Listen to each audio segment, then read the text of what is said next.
Our perceptions of the Amazon are mostly mythical.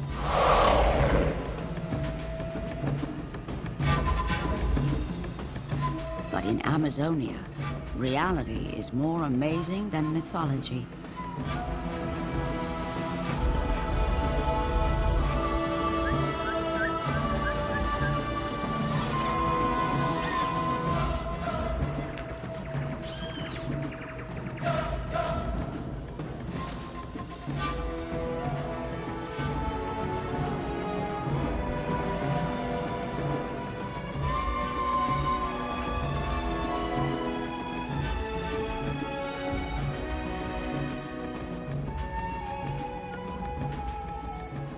South America has the biggest river, the largest forest, the longest mountain range, and the greatest variety of life forms of all the continents on Earth. Rivers from 5 nations pour into the vast flatland of equatorial Brazil to form the greatest moving mass of fresh water in the world. The Amazon River flows toward the rising sun, and with it, 1/5 of the continental runoff water of the planet.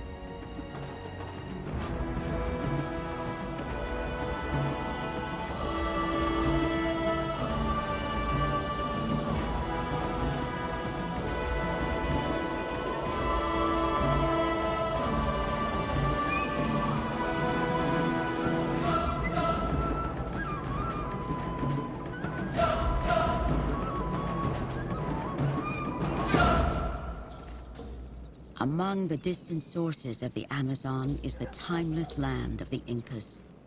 Men of the Kalyawaya tribe were medicine men to the royal family in bygone days of an empire larger than that of Rome. Even now, Kalyawaya menfolk journey throughout the Andes, healing people with magic and medicinal plants.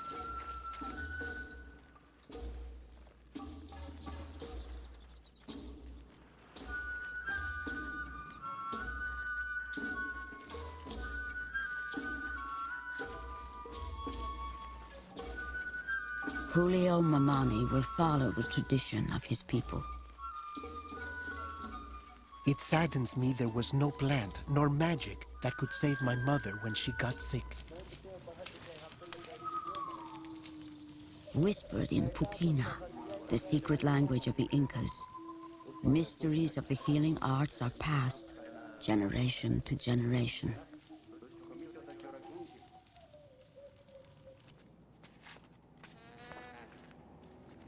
I have made a vow to go to the great tropical forest below our mountain home and return with plants that will increase our power to cure illness and prolong life.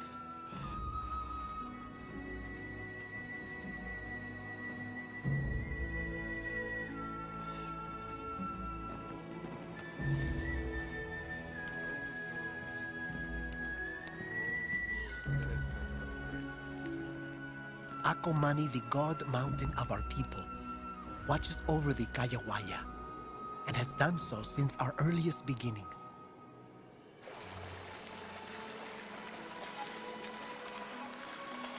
It is said that water trickling from the glaciers of Acomani will lead one to the great river. Sipping the melt of ancient ice brings rejuvenation. When I reach the tropical forest, perhaps I can trade the glacial water for an unknown elixir that will prolong life.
Incas once ruled the highlands where source rivers of the Amazon gouged out some of the deepest canyons on Earth.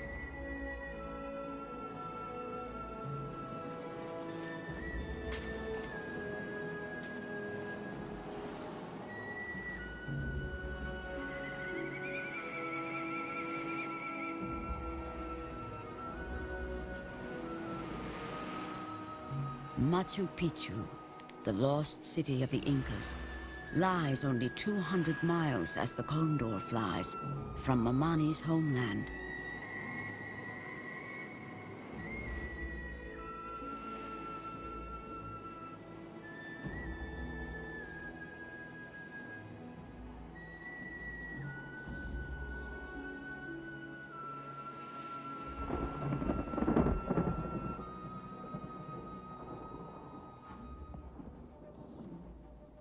Below the citadel, the Urubamba River cuts its canyon ever deeper on its rush to join the Amazon.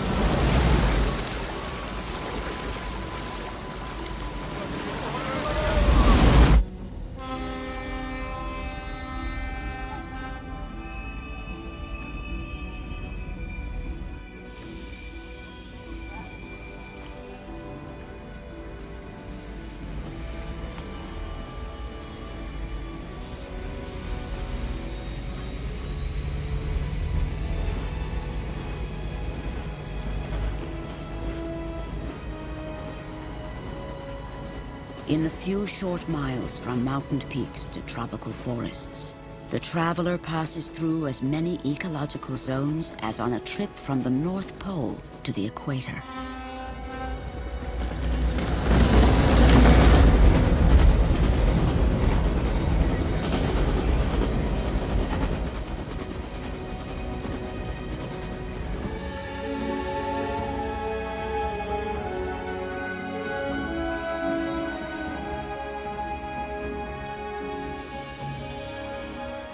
Below the mountains, the trees become an endless sea of green.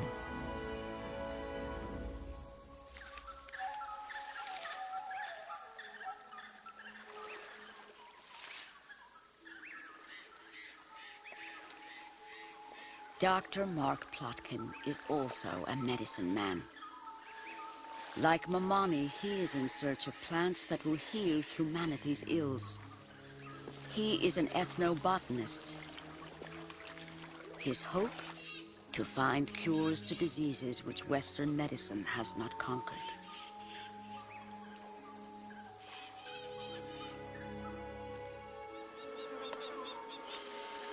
There's a remarkable connection between the plants and peoples of the forest. Virtually every useful medicinal or agricultural plant that's come to us from the rainforest was first learned from indigenous people.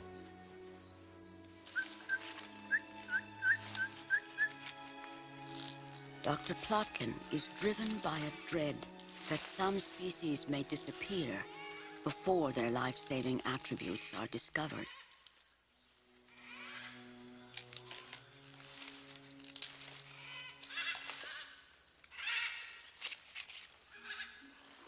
In our search for new treatments for the diseases that plague us, the Amazon rainforest represents one of the most promising places to look.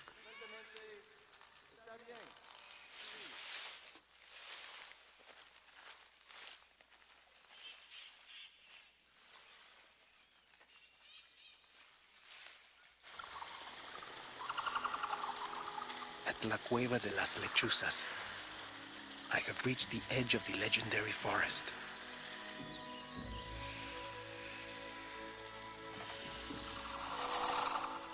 It seems to me a mystical gateway to the vast forest beyond.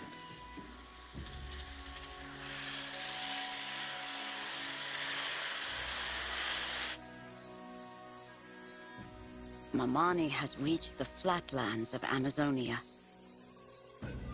a region almost large enough to cover the face of the moon.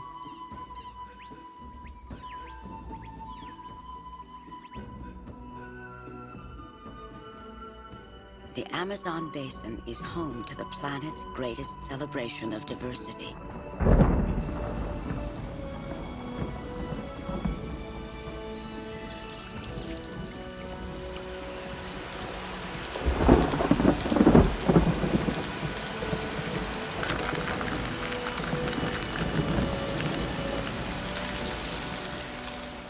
For millions of years, environmental conditions have been favorable to a profusion of life.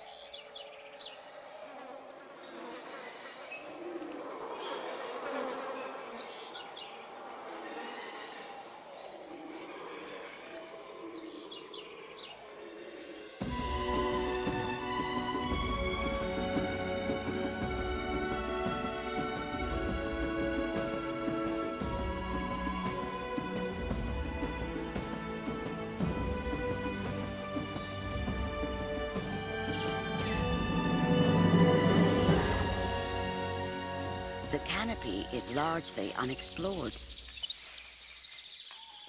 Its upper tier, where most of its life goes on, has barely been visited.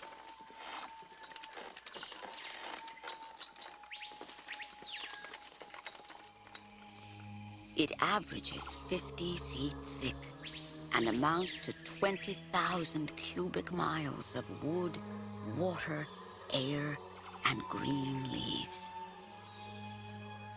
Don Antonio is a shaman of the Kokama people. He's my friend and my teacher. His knowledge of the healing properties of the Amazon flora is extraordinary.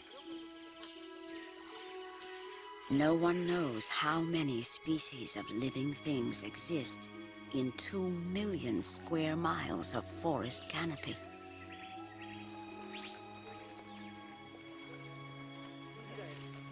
The Amazon houses a gigantic ecological machine of global importance. It is a world resource at risk. The biodiversity of the Amazon is unique.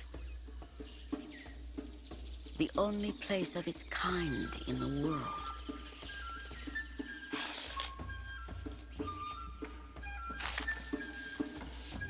In the light and warmth and water are millions of different species, and many more, perhaps, unknown.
The sloth, called perezoso, or lazy one in Spanish, swims as well as most quadrupeds.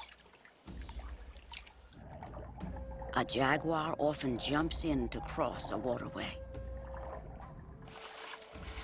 At 500 pounds, the tapir is the largest land animal native to South America.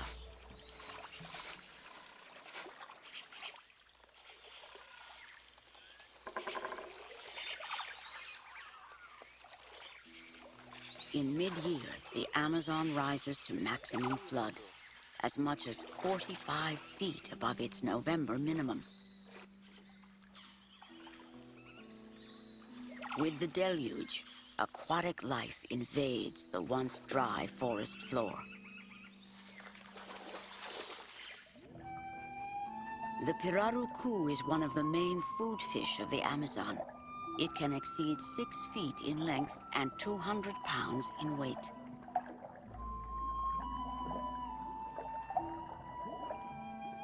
The pippa toad is almost invisible until it eats.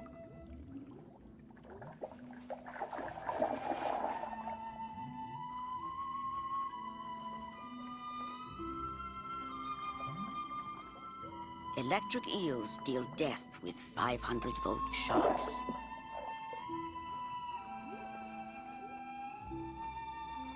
The piranha has the sharpest teeth of all predatory fish.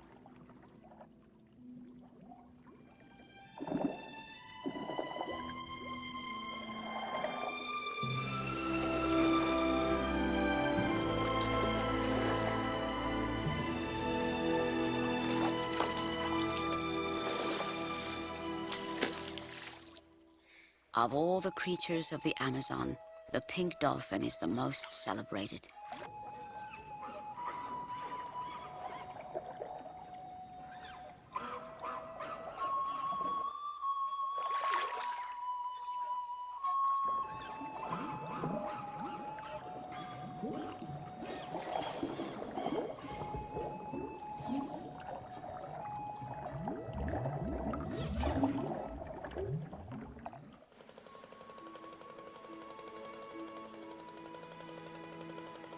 The thousands of miles of waterways remain the primary means of travel in the Amazon.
The people of the river are known as caboclos, part Indian, part Portuguese, sometimes the blood of Africans.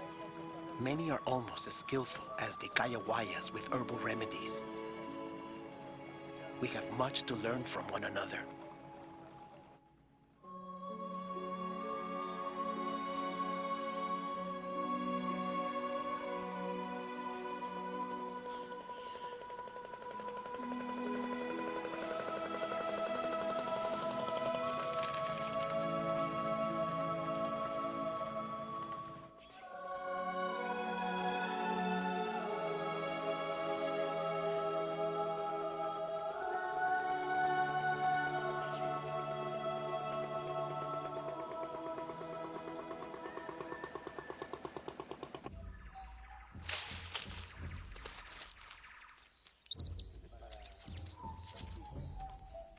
In my village, we use cobwebs to stop bleeding. Here I have been shown how to dress a wound with leaves that would coagulate blood. Most folk remedies and medicinal cures used by the caboclos come from the Indians.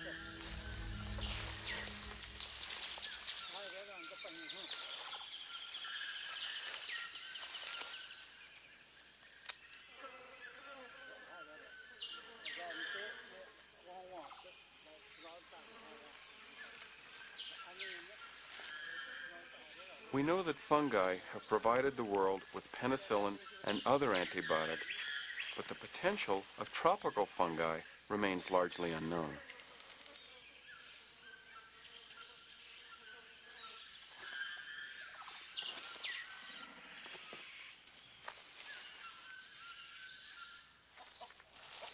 For millions of years, the Amazon was uninhabited by humans.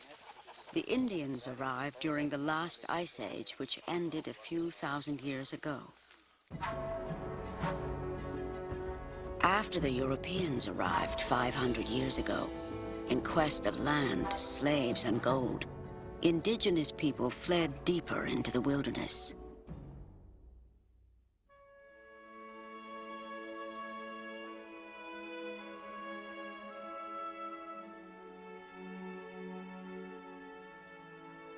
More than 400 tribes have been identified in the Amazon basin.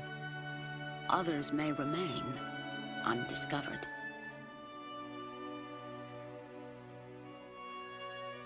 With no sense of time beyond tomorrow, they live in hiding, cradled in an everlasting present.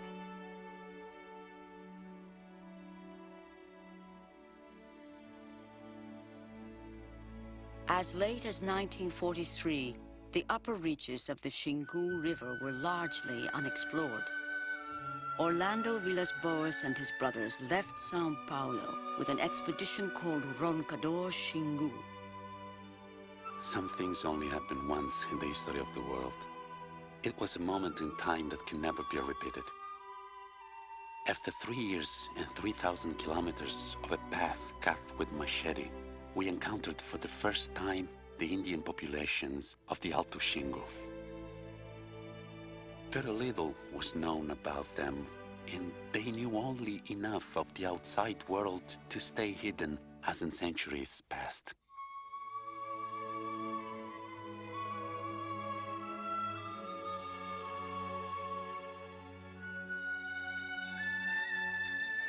The brothers Villas-Boas won acclaim for their success in postponing the bulldozing march of civilization into the Xingu. In time, the Villas-Boas were overcome by road builders, malaria, and old age. But their dream for survival of the Indians lives on.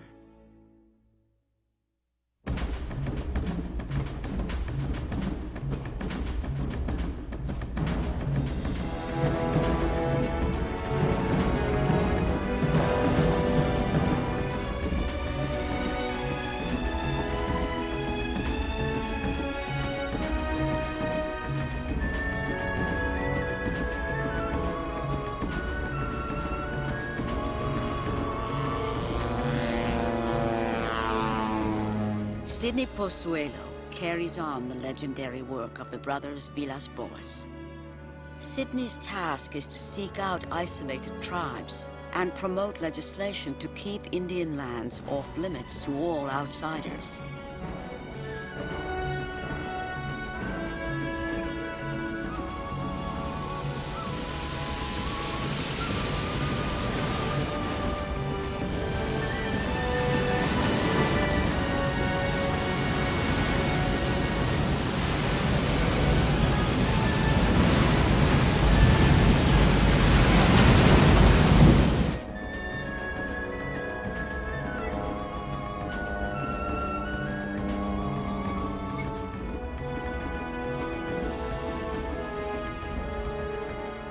North of the Amazon mainstream, toward the Guiana highlands, lives a tribe of Indians known as Zoe. I believe the Indians should only be contacted when necessary to protect them. It's a dilemma. Do we artificially isolate them or share the technology of our modern world? Sidney was among the first to make contact with the Zoe. Only recently has their presence become known.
I am pleased to find no mosquitoes, no malaria, and no sickness, except a woman who had a toothache that her granddaughter treated with medicinal plants. There is rumor that the Zoe have encountered a group of people living to the north, a tribe that is unknown to us.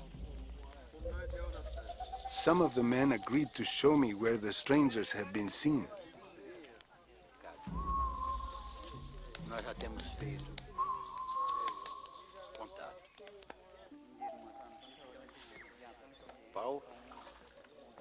When first encountered by jaguar hunters, the Zoe were called puturu for the ornament of ripe puturu wood adults wear day and night.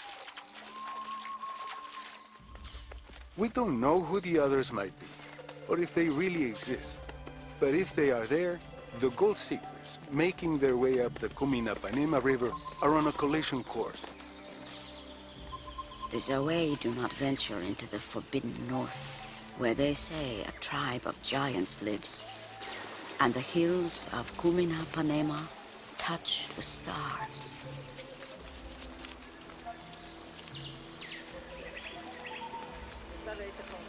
If there are uncontacted people in the Northern Highlands, I would prefer to leave them alone.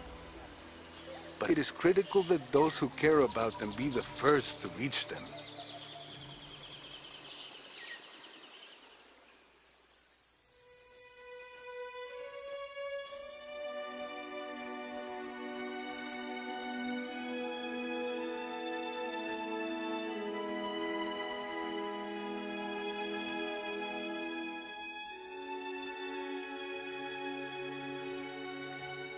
Mamani's search has brought him to the territory of the Yagua Indians.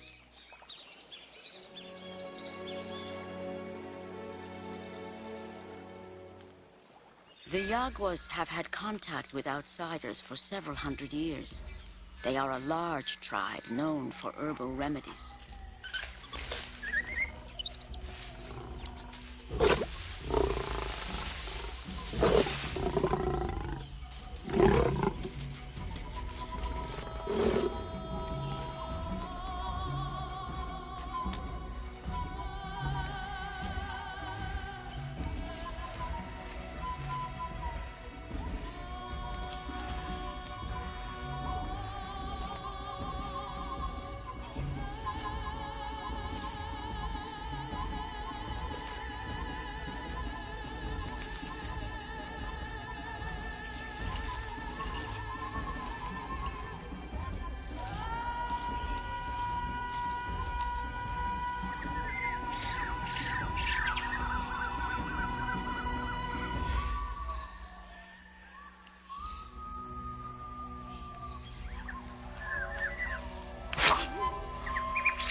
The curacao was killed by poison on the tip of the dart. It is an exotic potion made from plants and called curare. Curare is a secret mixture made of bark and leaves in different ways by many tribes throughout the Amazon. Dr. Mark Plotkin has been fascinated by the mysteries of curare poison for many years. Each tribe has its own recipe for curare. I believe that some of them will lead us to new and effective medicines. In the hands of Western physicians, curare has already become a life-giving medication. One type is used as a muscle relaxant, another as heart medicine. What Western scientists once dismissed as magic, we are now finding to have a very real therapeutic effect. Plotkin and other ethnobotanists hope to press and document as many plants as possible before the knowledge of the shamans is lost.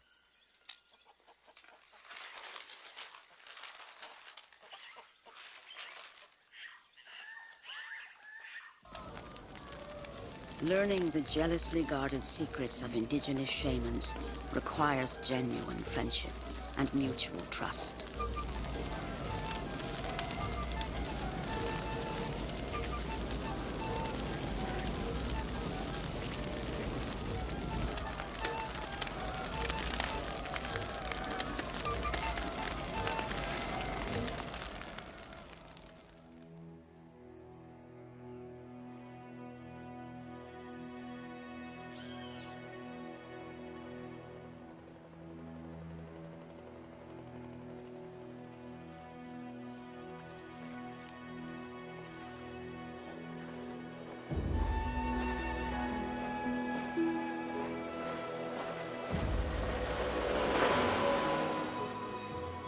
Trading my medicine, music, and magic for things I have needed has allowed me to move freely about.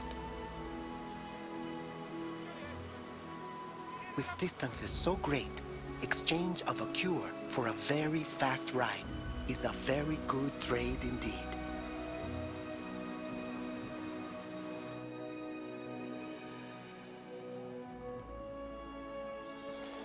Herbal markets exist in cities and towns all along the Amazon and its tributaries. Plants with true curative power hang side by side with untested elixirs and curious concoctions. Julio Mamani and Dr. Plotkin are medicine men from vastly different worlds, but they share a common quest. Each has come in search of the healing secrets of the Amazon. Each seeks to improve the health of humankind.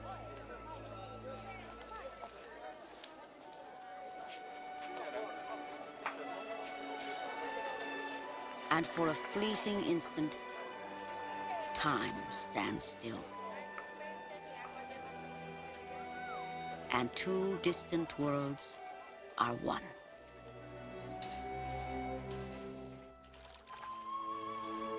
It is time to return.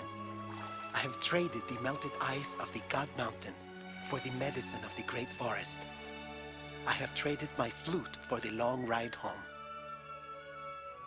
I will miss the beauty of the Amazon and its many creatures. What wonderful things I have seen to tell my people.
I shall return one day, and if not I, maybe my son will come.